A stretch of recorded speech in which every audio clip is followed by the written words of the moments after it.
an artist, that's why I always wanted to be a producer, to be behind the scenes. Jordan was 6'8", so you might be able to stay. Yeah, but I just couldn't never saw it. Right. So I definitely want to get into the executive role when it comes to music eventually.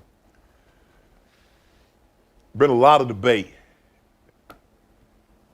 Top 3 NBA rappers of all time. I need them in order. In order? In order. All right. Top 3 NBA rappers and all. I'm going to go number 1. I'm going to go Dame. I'm going to go Dame as number 1 because I feel like he's the only one who really had the opportunity to take it as serious as he does. Right.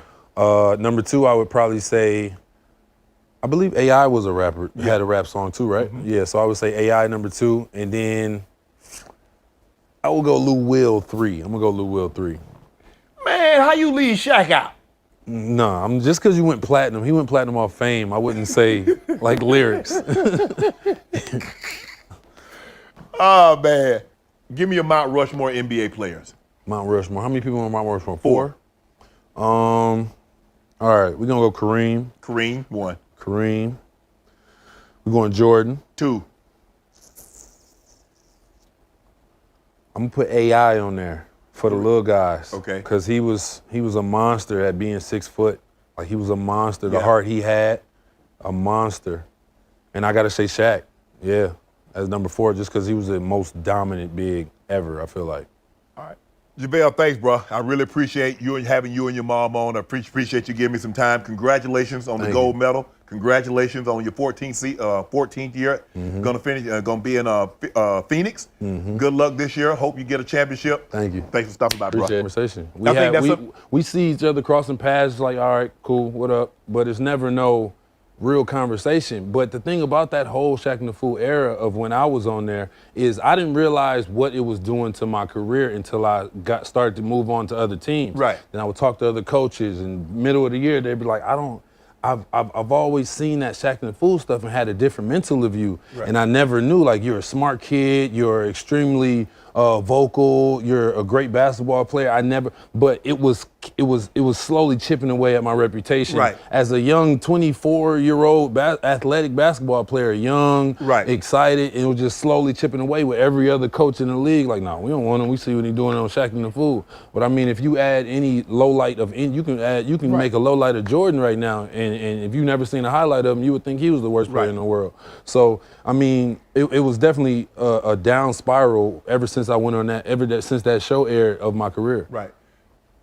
People's perception. But also, Shannon. Go ahead, Pamela. Shannon, I want to make sure we understand this too. That's why the gold medal is so powerful, and kids got to see what that whole issue was bullying.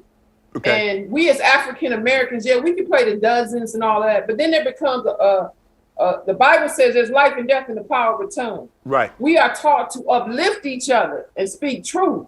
Right. And so I had to get in it because of the black man that I know I raised. Right.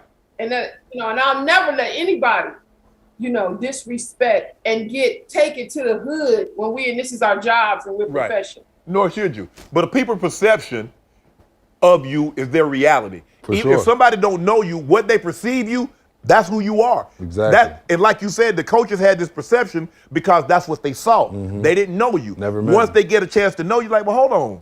You're not a dunce. You're not a buffoon. You're actually intellectual. You actually thoughtful. You can actually play. You can actually contribute to winning basketball. For sure. It's definitely perception, man. Perception changes everything, and ever since they was like, okay, we're not posting you on that show anymore, all I've been doing is just trying to build my reputation back up, build more and more into my brand, make my brand better and better, and that's all I've been doing ever since. You were in D.C. Pamela, give me a second. I'm gonna ask him there because I got Gilbert's side. I want to get your side. You were there with Gilbert and the gun situation with Jarvis. What actually happened? So we playing cards on the. What was the name of the card game? Guns in between. Bourrée. Okay. Playing a game called Bourrée on the card game. I think it's Earl. My guy Earl right here, Gil right there, Javaris right here, and somebody else right here. I can't remember. I think it was a 5-man game, and we playing. I owe Earl some money. Right.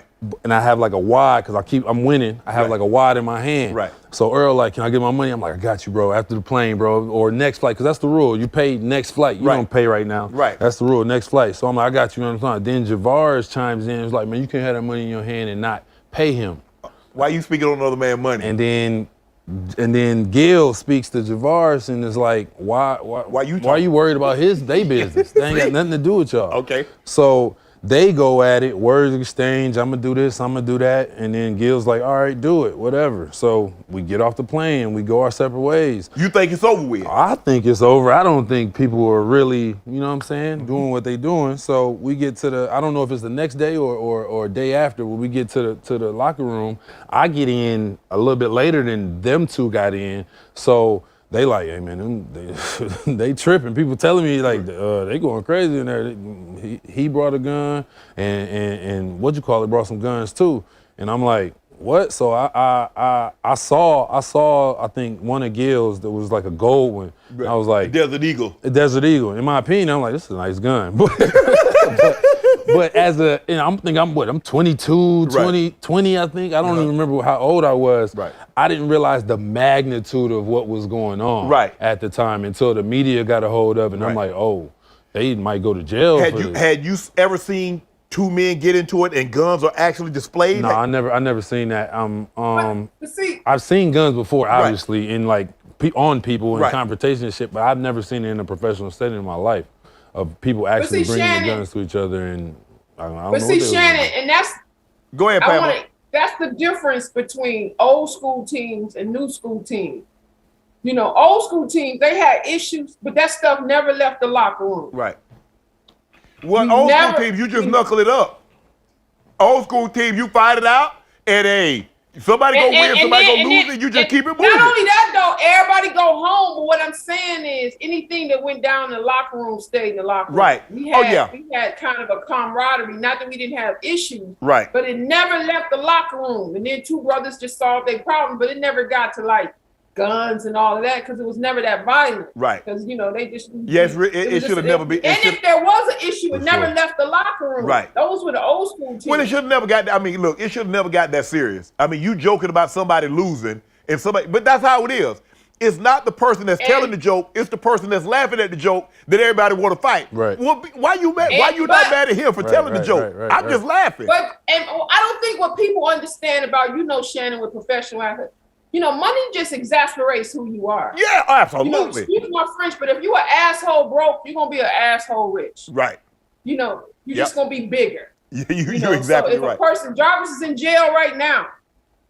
Hey man, let's not speak on that man. We don't know what's going on in his life, man. Okay, I'm sorry, but I'm just saying. I was just sorry. My bad. JaVale, how has your mindset changed since you won those championships? What is different about JaVale McGee? You're still 7 foot tall. You're still 30 pounds. You still that. So how have you changed? Going to Golden State was definitely a blessing for me. It was life-changing, of course, winning championships, but just behind the scenes was life-changing for me too, of just seeing a real organization work and how a real organization works and how they take care of them players and how the players really run what goes on. It's not just, okay, the coach tells you to do something and you do it. And on my first two teams with the Wizards and with Denver, that's how it was ran. It was more ran of, okay, you listen to the coach, it's not ran by the players. It doesn't matter what the players really want at all. Golden State, the players had the loudest voices in the gym. If Draymond wanted to do this dinner with the whole team, it was gonna happen. It wasn't a question, nothing like that. If this person wanted to do that, all the way down. So, and the way that organization was set up is they were definitely a players team to where they made sure when we went to the playoffs, they made sure there was a family plane that went, so you can take your family with you. Wow. We were allowed to have like one friend a year to get on the team playing with us. I've never seen that anywhere else and still have it. Right. So just being able to be at Golden State and see a real winning organization and the way it's ran was amazing. And every place I went to after that, I got to take that piece with me and add it to another team. Like, oh, you should do this. That's what they was doing. And they obviously winning at Golden State. Right. You should add this. It definitely brings a camaraderie with the players, this and that. So it's definitely a difference in in championship teams and championship organizations than these other organizations that are just playing for the lottery every year. Pam, I know you have to go, so I'm going to wrap you up with this question. What advice would you give parents? I'm not going to say, well, what advice would you give parents about raising a potential professional athlete, son or daughter? No. What advice would you give any parent about raising a child today?